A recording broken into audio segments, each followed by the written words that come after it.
Look at the way they killed Dr. Chike. Look at the way they murdered Dr. Chike. Even a chicken cannot be killed like that. Look at the way Nigeria government, led by Fulani, murdered Chike. Because he's a Biafra. And when we talk, people say, you people are agitating for Biafra. Is this the first time Nigeria government, Fulani Nigeria government are killing prominent men? This is not the first time. But the only thing here now, the only difference here now is that there is a twist. The twist here is that they are not killing just for political reason. They are killing for more shocking reason than political. What they are killing for now is for total conquest of southern Nigeria. What they are killing for now is they are killing to declare war. And they are targeting our prominent people. They are targeting doctors. They are targeting nurses.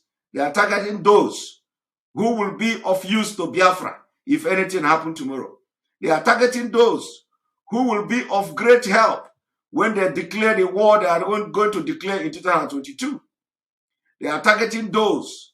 They are cutting the edges. They are cutting the branches of the tree.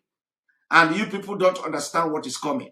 They want to start by killing doctors. They want to start by killing anybody, especially those they feel that have something to offer if war break out of Nigeria in 2022. And you people are still looking at politics. Anambra State election, say Anambra State election, don't say. I want to bring this video to you because some of you have very short memory.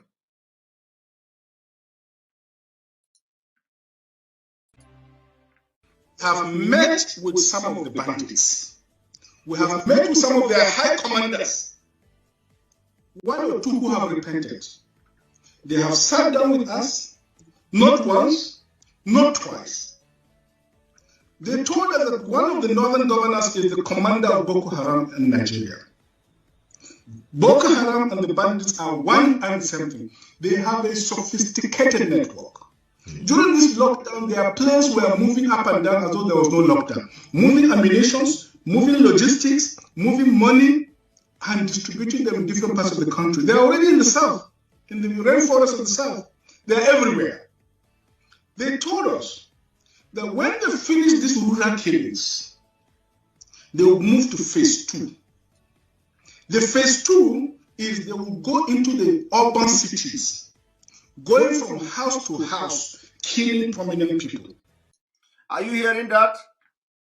This was part of the reason they killed him. Did you hear that? After they finish, they are going to phase 2. And they have entered phase 2. Did you hear that? Did you hear? Did you hear it? They have entered phase 2. So that is the reason why we are raising the alarm to the highest level. And that is the reason why we are calling on people campaigning in Anambra State to stop. Because that is where all of you are going to be. That is where our prominent men will be. They will get them so cheap. Stay away from anything, Anambra. The Fulani have entered phase 2. They have entered phase 2. They have entered phase 2.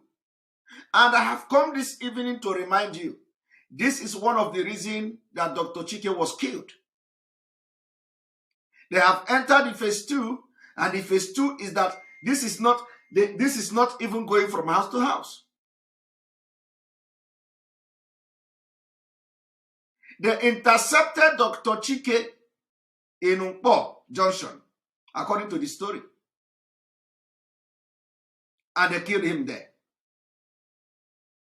So, are you, all of you, did you hear that this man said they have planted every of their men? And remember that these people speak Igbo more than you. Remember that the foot soldiers in Imo State, they speak Igbo more than you. Some of them in Enugu, in what is the Artisan Market, they speak Igbo more than you. Some of them in Ebonyi State, They speak Igbo more than you. Some of them in Abia State, they speak Igbo more than you. Did you not hear the Malam that was speaking Igbo the other day? He was speaking Igbo from Imo State. Fulani, claiming that he is an Igbo, speaking Igbo. These are the people these are the soldiers now that is going from house, that will be going from house to house, not only in Biafra land, including in Yoruba land. They have started it in Anambra. And the people they are going to be killing now are those who they believe is going to be opposing their own candidate. They have their own candidate. They have their own candidate in Anambra. And they are going to do everything. That is why we are advocating for no election in Anambra State. And you know, sometimes when you look at what is happening, you just be wondering. We have made it very clear. First of all, the indigenous people of Biafra have released official statement. Okay? Official statement.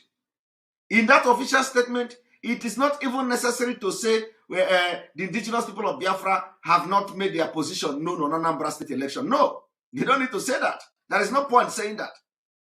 Okay? There is no point. There is no point saying that. We don't need to start saying whether we have a position or we don't have a position. There is no point saying that at all. The point is that we have set the record very clear. We condemn the assassination of Dr. Chike, and we have to set the record straight to the people who are responsible for the assassination of Chike. And that is what we are doing now.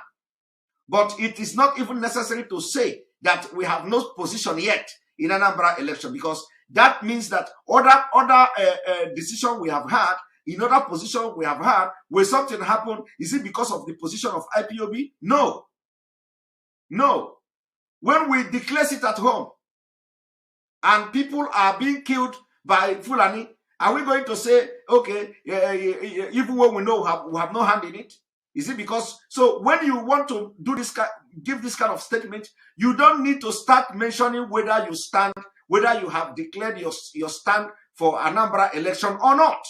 It is not necessary. It is not needed. It is not needed. It is not needed.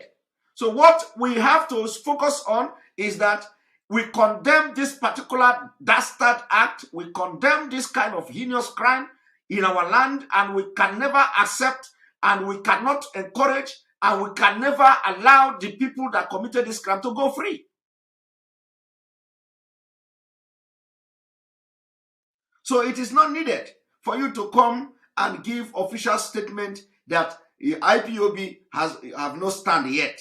We don't need to have stand to set the record straight on the crime committed in our land. Because this crime are being committed even when we have a stand. Even when we have a stand, they have committed this crime within our stand. They have committed the crime. So sometimes when this kind of thing happens, you don't go and start talking something that is not necessary. I read the official communication of indigenous people of Biafra, of which I am very proud to be part of. We don't need to start saying we have not declared our intention or our stand on Anambra election to address the assassination of Chike.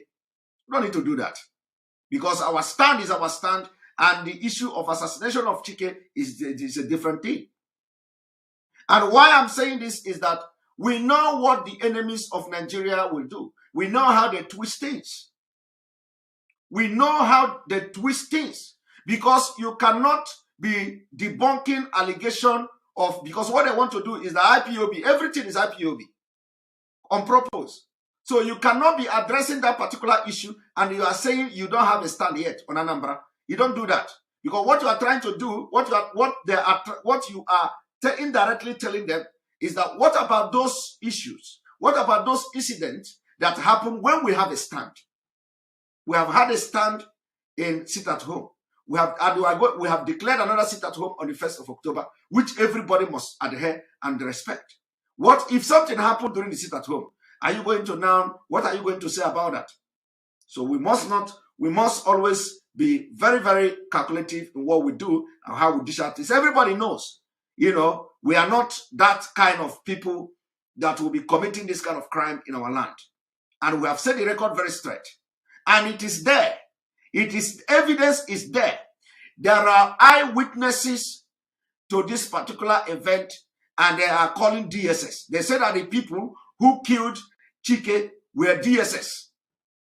Most of you have seen the video. I don't want to play it here because it's very gruesome. So when we want to make official statement, as indigenous people of Biafra, we go straight to the point.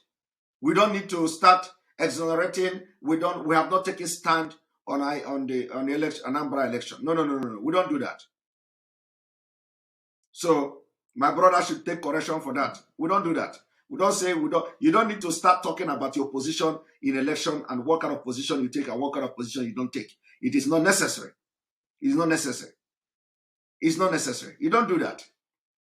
The point here is that we are fighting to protect our land against this incessant killing, because they are going to come, and they have come. The killing is going to be happening like you just hear this Dr. Malafia said it. And our priority now is to make sure that nothing happened to our leader. Because if anything happened to our leader, we are going to be ruthless. We are going to be ruthless. And nothing must happen to him. Nothing must happen to him. Remember that the ICC is there. And remember that for those of you in Nigeria, for those of you in DSS, Charles Taylor's son got 97 years imprisonment for torture. Ordinary torture. I wouldn't say torture is ordinary.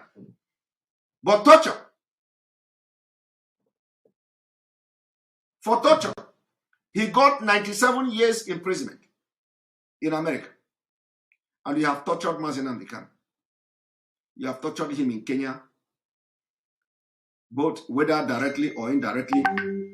You have tortured him in Abuja. So your own turn is coming. It doesn't matter how long it takes. We are going to get there. We are going to get there. So what I'm trying to say is that a lot has happened. Anytime IPOB says something, the government will hijack it. They will want to be sponsoring one problem or the other to give it a bad name. So that statement is not necessary. I will say it again. It is not necessary. The statement that we don't have stand yet on the Anambra election is not necessary. That statement, this is for in case next time. In case next time our spokesperson should go directly to the point and stop making those kind of statements. It is not necessary. I want to give this advice here for public because the information is already public. When you read that press release, you will see there are a lot of things there is a lot of things to touch hand. Next time, don't give that kind of statement. Don't give that kind of press release. Go straight to the point. We know our stand. We know what we can do. We know what we cannot do. And we know what to condemn. When it happens, we condemn it. We don't necessarily have to, give a point that we are not having stand on an Anambra election yet. So must you have a stand for something like that to happen? Is it when you have a stand that somebody will be killed? No. We don't need to give that. Go straight to the point. The Anambra is that no election is going to take place in Anambra. No election, not just Anambra, in Biafra land. The only election we should be talking about now is the referendum or in Biafra land. That is the election we should be talking about. And let me tell you, we know that the Fulani are going to use this election in Anambra to commit all manner of evil. But if you allow yourself to be victim, then if you have deaf ear, if you decide to die for Nigeria, that is your choice. But we have raised the alarm to the highest level. The thing now is that stay away from campaign, stay away from posters, stay away from customized vehicle, because they are going to be using that to kill and commit all manner of atrocities. Don't fall victim. Don't say we didn't tell you. You know, everything that happened in Nigeria, we have always, even including Boko Haram attack, we have always informed before it happened. When they were killing in Yoruba land, we have always informed before it happened. When they occupy Yoruba forest, we've always said it, and the people go there, Yoruba people go there and they see it. When they start attacking Edo State, we have given that information. So there is no information we don't have to give you. There is no information. So when it comes to Biafra land now, don't take it as something special. Don't take it, how did you people know? We know. We know the one that is happening in Abuja. We have the intel. We have the intel of the one happening in Yoruba land. We have the intel of the one happening in Benue State. We have the intel of Zamfara. We have the intel. All these places we have the intels. We have the intels. So there is no one we don't have, including the attack, in Fulani attack, when they come to butcher people in Biafra land, we have given that information to the authority. But what did they do? They are busy chasing ESN. They are busy chasing ESN. Now, because you have forgotten, let me play this video again. This is coming from Dr. Malafia. May his blessed memory, may his soul rest in peace. Before I chop my tongue because of my voice. Sorry. I can tell you, this is the game plan. By 2022, they want to start a civil war in Nigeria. Are you ready? Don't joke with what I'm saying. Now, after they kill our doctors, remember, when they finish killing our doctors, they will now go into civil war. So that there will not be any doctor. There will not be any doctor to treat our people. You see, somebody is here. Look at him. You know, I think my voice is getting better, so I'll be treating this fuck up as they come. Look at this one, Prince Dennis. I don't know whether when you look at this name, you don't know whether this is people, fake people. First of all, there is nothing like Prince Dennis. Anybody with this kind of name is fake. They can't answer their real name. They come on social media, wear like Ndiago Nago, and they'll be constituting nuisance. Now, where is Simon, fake journalist? Leave Finland. You see, he cannot even write come. They say, go to school. You don't want to go to school. When your parents send you to school, you eat your school fees. You use your school fees to look for women, carry women here and there. Look at you today. After graduating from fake school, you come here, come online. You can't even write a good sentence. You can't write a good sentence. This is not a typo. You cannot you cannot construct a good sentence. Look at what is leave Finland, come Nigeria and fight. You can't write a good sentence. You eat you squander your tuition fee, you chase women here and there, and today, look at what you have done to yourself. Your name is fake.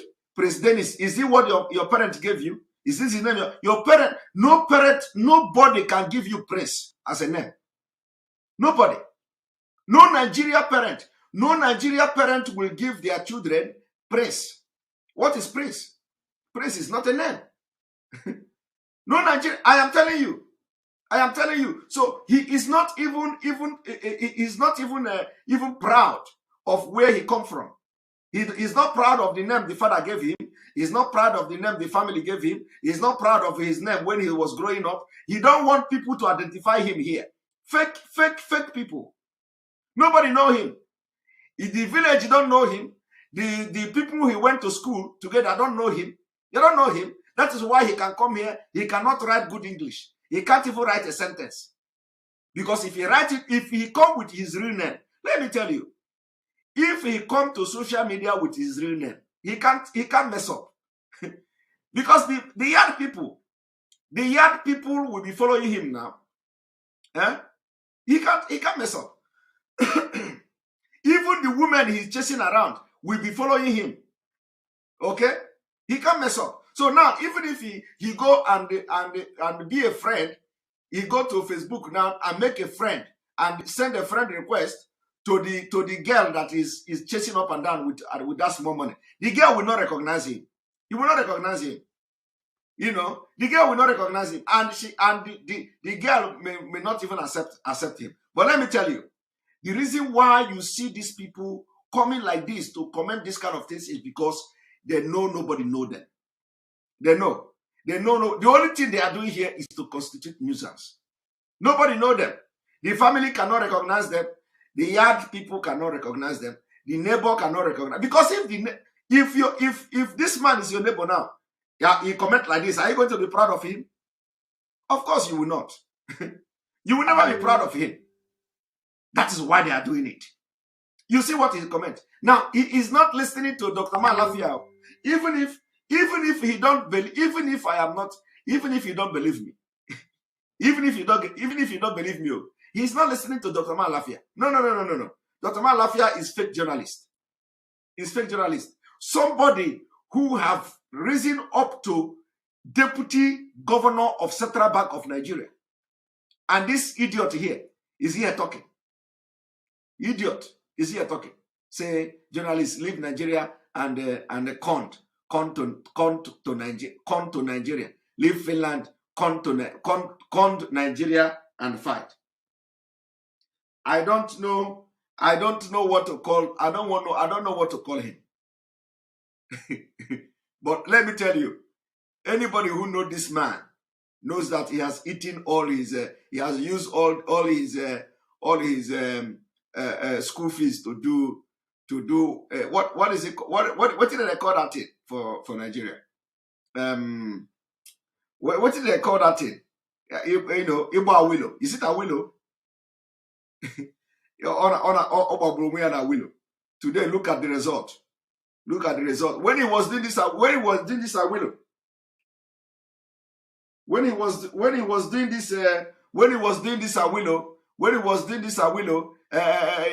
he was a big boy. Big boy. He collect salary from if he collect money from the father, he go and do a willow. He call him big boy. Look at what he has turned out today to be. Constituting nuisance on disgracing Biafra. Although he's not disgracing Biafra because he doesn't even have Biafra name. There is no Biafra name in it. Okoso. Thank you very much.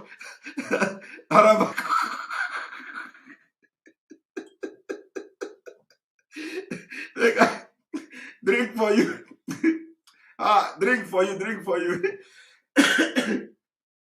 Drink for you. Drink for you. Okoso and Arabako. Origo. Bring the name. He did do big boy that time. He did do big. Look at what he has become. He did do big boy that time. Ordinary English he cannot write. All right, let us continue.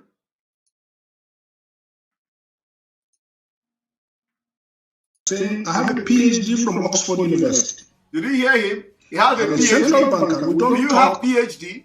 Nonsense.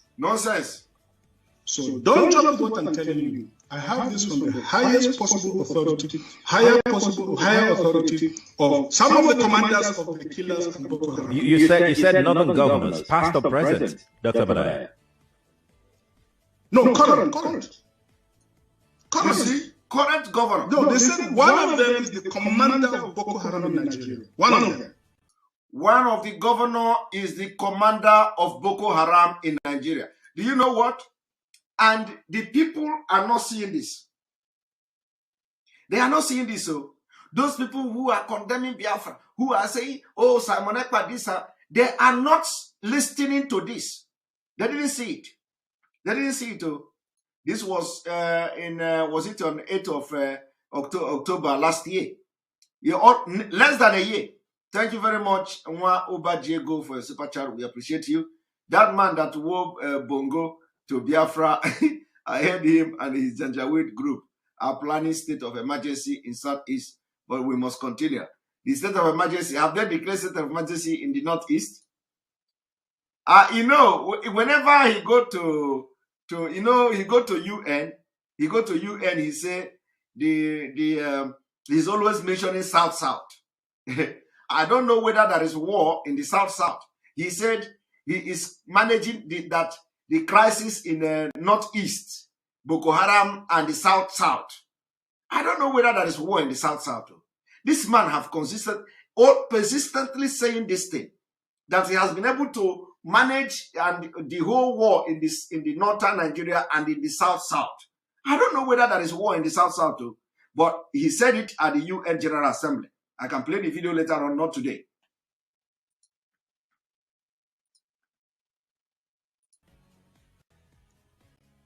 And they're not looking for money to have more than enough money. In fact, he told me they just came back.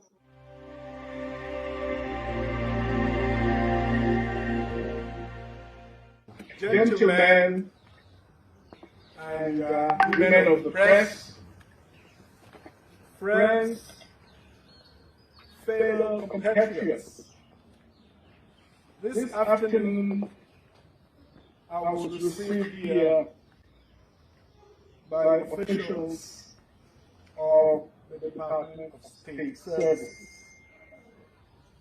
We had a lively and intense conversation over a radio interview that I gave the other day.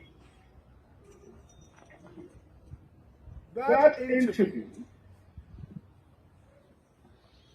which was meant for an FM radio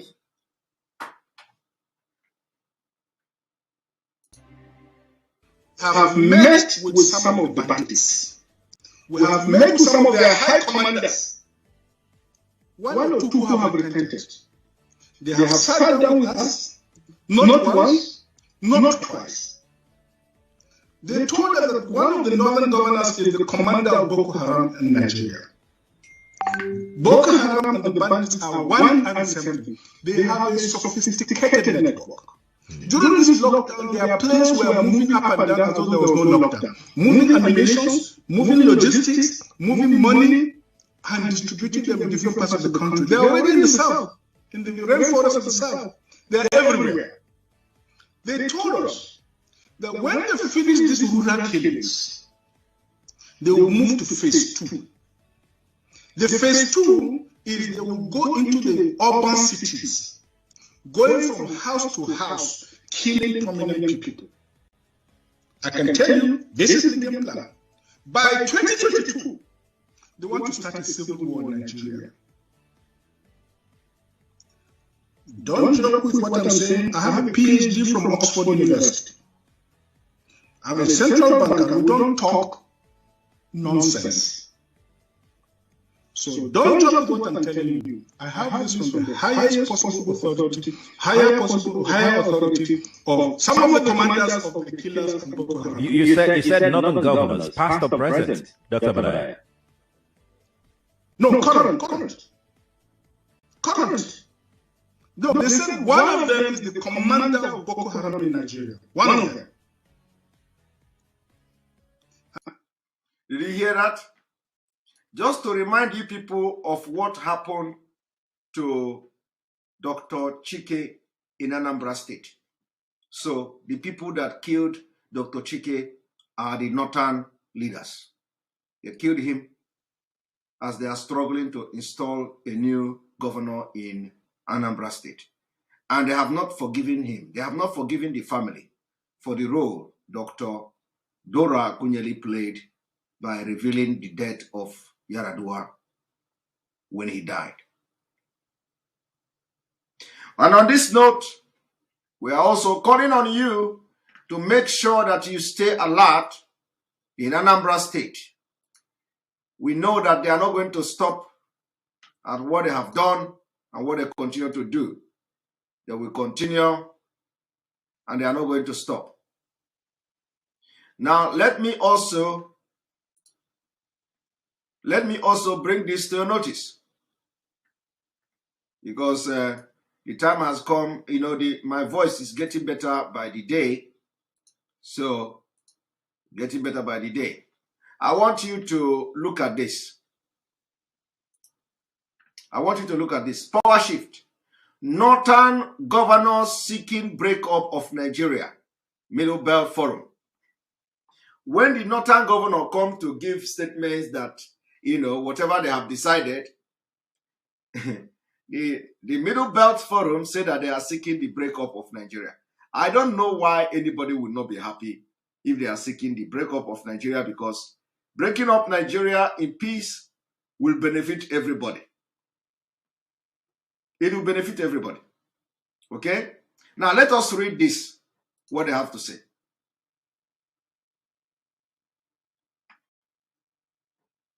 The national president of Middle Belt Forum, MBF, Dr. Bitrus Pogu, Tuesday warned that Northern governors are seeking the breakup of Nigeria by their resolve at their Kaduna meeting that power would not shift to the south in 2023.